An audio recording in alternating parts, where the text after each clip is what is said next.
Quand on va dans le livre de l'Apocalypse, Apocalypse chapitre 20, au verset 13, dans la traduction Oltarmar, il est dit ici, la mer rendit ses morts. 2 points. La mort et la dèce. La mort et la dèce rendirent les morts. Et ces morts furent jugés, chacun selon ses œuvres. Traduction John Nelson Darby, il est dit, et la mer rendit les morts qui étaient en elle, et la mort et le Hadès rendit les morts qui étaient en eux. Traduction œcuménique de la Bible, la mer rendit ses morts, la mort et l'Hadès rendit les morts.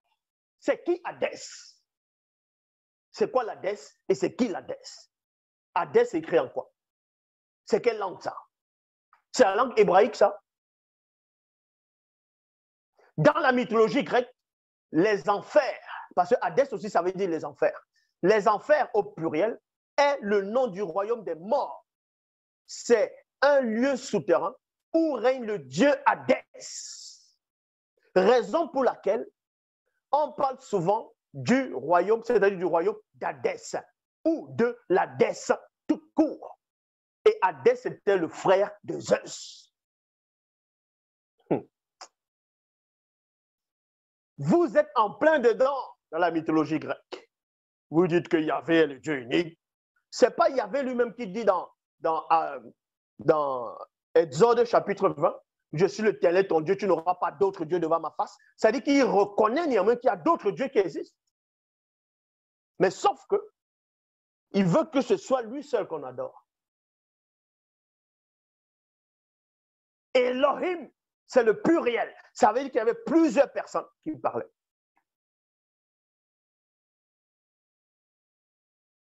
Maintenant, on va aller au début de la Genèse. Genèse chapitre 6. Je répète, Genèse chapitre 6, au verset 1 à 4, traduction Louis II 1910. Il est dit ici, lorsque les hommes eurent commencé à se multiplier sur la surface de la terre et que les filles les furent nées, virgule, les fils de Dieu virent que les filles des hommes étaient belles. Et ils en prirent pour femmes parmi tous ceux qu'ils choisirent. Alors l'Éternel dit, mon esprit ne restera pas à toujours dans l'homme, car l'homme n'est que chair, et ses années seront de 120 ans. Point. Les géants dans d'autres versions, les Néphilim, les géants étaient sur la terre en ce temps-là. Après que les fils de Dieu furent venus vers les filles des hommes et qu'elle ait eu donné des enfants. Ce sont ces enfants-là, on va vous expliquer c'est qui ces enfants. Hein? Ce sont ces héros qui furent fameux dans l'Antiquité. Les héros qui furent fameux dans l'Antiquité, c'est qui? Tapez sur Google. Les héros qui furent fameux dans l'Antiquité, c'est qui? On va aller ici. Héros antiques. Les héros antiques des temps antiques sont soit mythiques, ayant une parenté directe avec le Panthéon. C'est-à-dire le Panthéon, entre parenthèses, c'est le cas d'Hercule. Hercule, c'est qui? C'est le fils de Zeus. Soit légendaires, auquel cas ils sont fréquemment liés à un dieu tutélaire. Maintenant, on vous dit ici, le Panthéon est un temple plutôt, que les Grecs et les Romains consacraient à certains de leurs dieux. Les héros qui furent fameux dans l'Antiquité, c'est les dieux grecs. C'est les demi-dieux. Achille, quand, par rapport à l'histoire de la guerre des Troies, on parle d'Achille, le talon d'Achille, Hercule, avec les 12 travaux d'Hercule, il y a Persée, bref, il y en a actuellement. C'était eux dont faisaient allusion aux, on va dire, les héros qui furent fameux dans l'Antiquité. Ces deux-là, ces géants-là dont on fait allusion ici, qui, eux, ils ont mis Hercule, ils ont mis les fils de Zeus quand Zeus commettait l'adultère, parce que Zeus trompait beaucoup sa femme. Sa femme, c'est Héra. Héra, c'était sa sœur jumelle.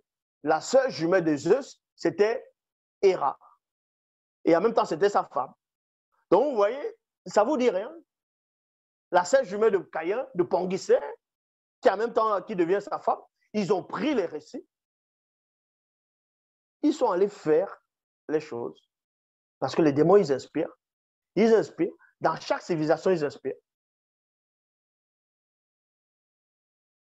Donc, les géants étaient sur la terre en ce temps-là, d'après que les fils de Dieu furent venus vers les filles des hommes et qu'elle ait eu donné des enfants.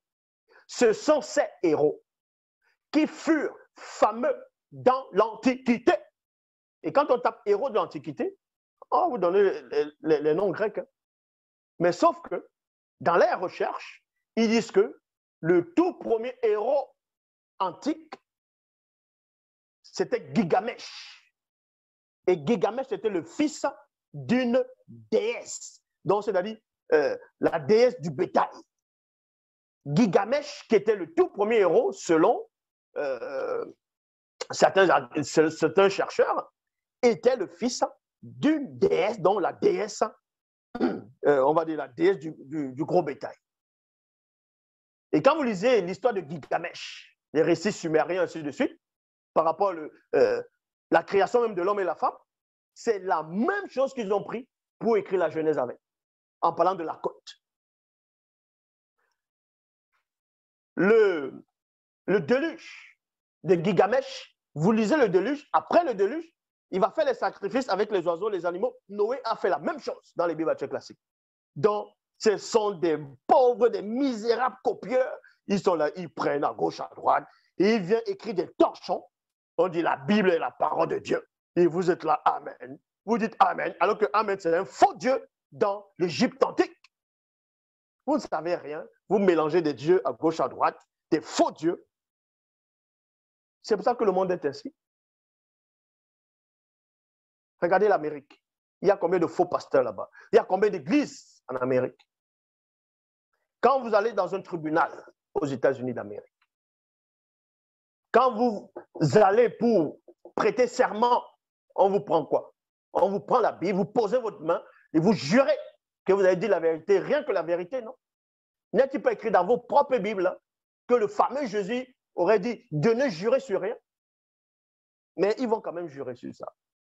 Donc, vous voyez que vos torchons-là ne vous servent à rien. Donc, Gilgamesh, fils de la déesse du gros bétail, est le tout premier héros de notre histoire, alors connue en ce jour, tiré de la culture mésopotamienne antique. Donc, vous comprenez que vous êtes mal barrés, vous tous. Je dis bien, peu importe vos religions, vous êtes tous dans le faux.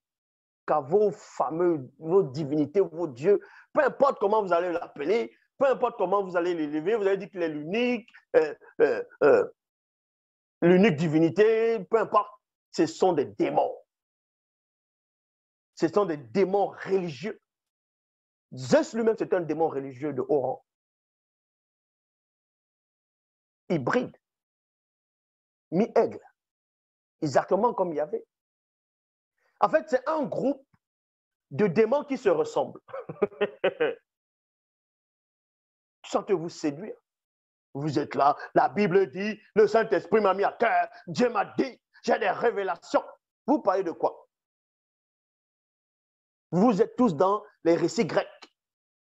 Vous pensez que quand dans la Grèce antique, on élevait Zeus, toutes ces choses-là, vous pensez que c'était quoi? Que c'est fini? Les Jeux olympiques, c'est quoi? Les Jeux olympiques, c'est quoi? C'est presque tous les pays qui font ça, non? Si vous ne savez pas, les Jeux olympiques, c'est dédié à l'honneur des dieux grecs. C'est ça qu'on dit les Jeux olympiques, Olympe, le mont Olympe.